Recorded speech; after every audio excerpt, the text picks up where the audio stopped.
Well, hello everyone, and welcome to this very brief presentation on I think a subject will be very interesting and could be life transforming for you.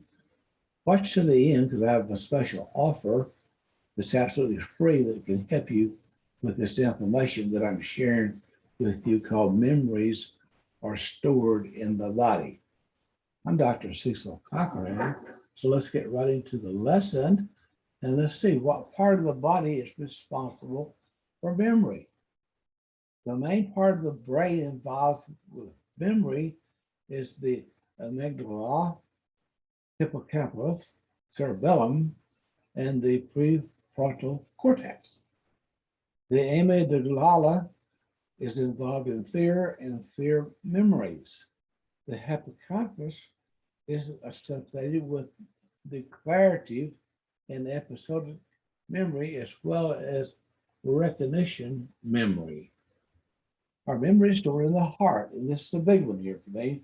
As I was doing research on this subject over the many years, this is what, because I've been using the phrase and it's been successful in understanding this uh, basic principle to guard your heart above all things, for out of it flow the issues of life. We're out of the uh, old covenant. These are memories that were formed in your brain that are replayed as a result of a specific stimulus. Now, the theory of cellular memory states that memories, as well as personality traits, are not only stored in the brain, but may also be stored in organs such as the heart. Now, there's a good study that you can do if you look into understanding emotions and where they're lodged in parts of the body from the people from the Orient. They got some great books on understanding how emotions are lodged in parts of the body. And that goes right along with this particular study. All right, so let's look at some more here. How memories are stored in the body. How memories are stored in the body. Okay. Memory is a fascinating and complex topic. Indeed, it is. We all know that when it comes to memory, our brains are not infallible record keepers that perfectly capture facts, neatly file them away until we decide to review them later on, and far from it. We know that memory is a bit more subjective and imperfect than that. But how exactly does it work? And that's the complex thing about this study is there's a lot of information out there. This is just a little bit of information that I'm sharing with you. But how is it possible for our memories to impact our physical health? And indeed it does. How memories are stored in the body. Memories are fascinating. But how is it possible for our memories to impact our physical health? And we know it does. Here's the foundational understanding that we must grasp.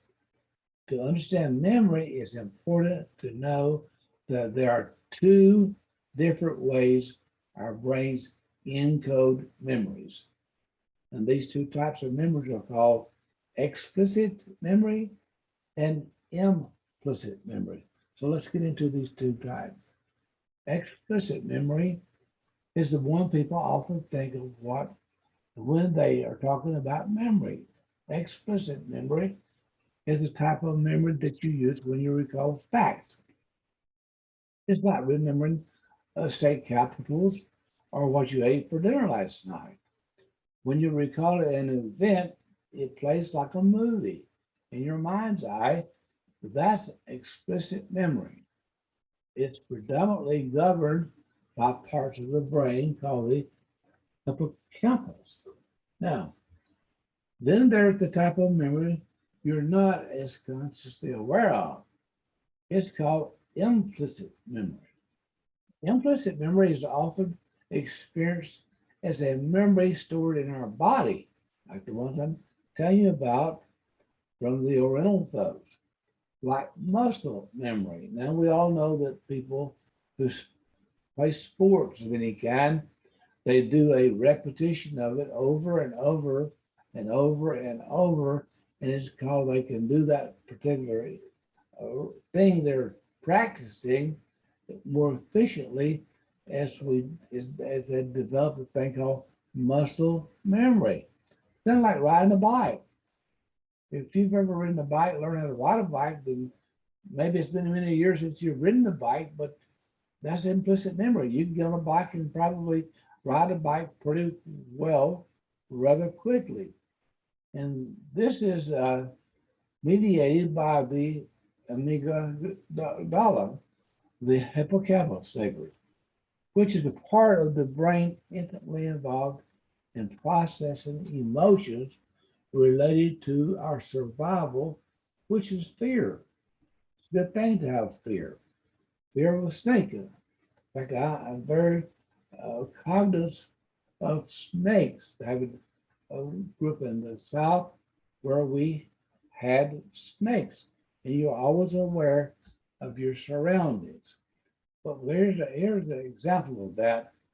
Let's say that you were in a car accident years ago and you heard screeching tires and the sound of a car horn, which were followed by pain and injury. Now, when you hear the screeching of tires or a car horn in traffic, you feel your shoulders tense, your limbs brace, you grasp and hold your breath. The tension, the bracing, the breath holding are physical body memories left over from the accident. Now, even if you're not consciously recalling the details of the event in your mind, note this is called implicit memory at work.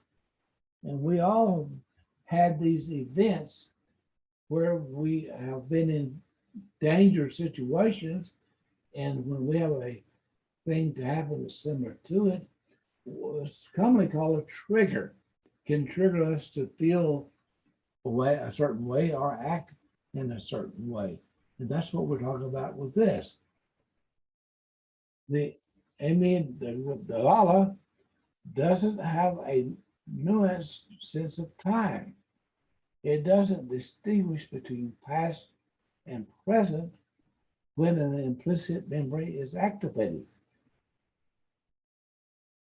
The amygdala signals in real time, making the body memories feel just as real now as if they were when the original incident occurred. And that's the reason why I call these trapped memories so bad. We have people that I have been dealing with in a coach, counseling, mentoring relationship for over 25 years, and I have people still to this day, even as I contact people and they contact me, are dealing with these trapped emotions from many, many years ago. They've just never been dealt with because they had no way of dealing with them. This is the principle at the core of the understanding of post-traumatic stress disorders, called PTSD. This is why a veteran with PTSD from active combat will jump and feel a surge of adrenaline at the sound of fireworks exploding on the 4th of July, or why an assault survivor will feel their body tense and prepare to run when they sense someone who looks, sounds, or smells like their attacker. See, this is what they call a trigger. That's the normal words that people use. Now, these stimuli are triggering this explicit memory, encoded in the amygdala, producing a real-time physical response.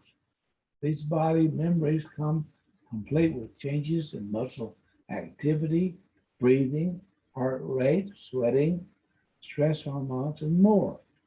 This is how memories of past experiences encoded in our bodies can have a very real impact on your physical body in the present. In the present. Now, I've underlined and highlighted this, and it's possible to experience the physical expressions of an implicit memory without having conscious awareness of that explicit memory where it comes from. It just comes out, and we don't know where it comes from, but I call it trapped emotion in my language.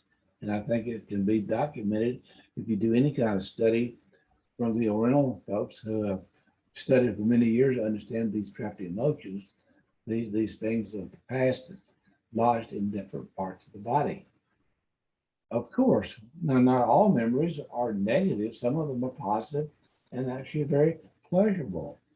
But if your body's holding implicit memories of stressful, dangerous experiences, it can keep your body in a chronic state of stress and the immune system activity, and you may experience symptoms like muscle tension, especially in the neck and shoulder, hips, or jaw, shallow breathing, trouble getting a full, easy breath, trouble sleeping, digestive problems, weight gain, and other chronic health conditions. Now, I told you if you stayed with me this process of this little brief presentation, I had something special for you, and I'm going to give it to you now. If this sounds like you don't worry, there is some good news. Just don't worry. It's possible to change these body memories so that the triggering stimulus no longer produces the unwanted physical reaction.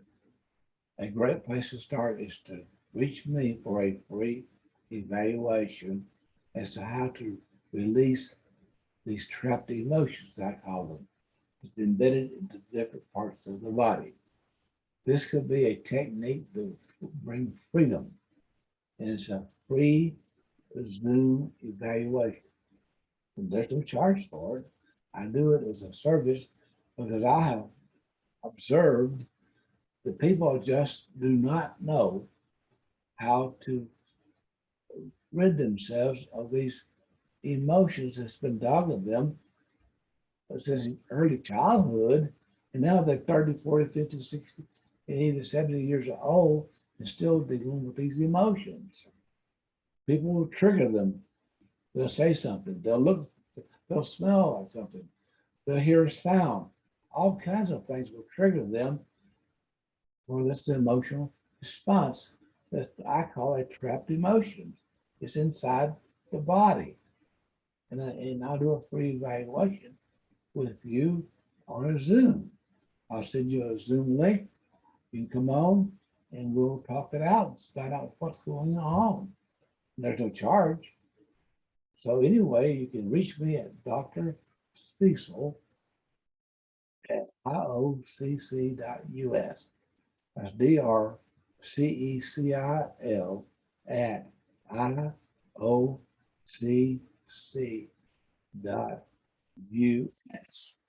And if you like to, you can call me at 832-577-5748. If you live here in the United States, I certainly will call you back. So anyway, I'm open to help you in any way that I can. But I think this little brief presentation has a lot of merit. And if you'd like to, I'd love to hear from you and try to help you any way that I can. But that's always in my saying, and be blessed because you already are.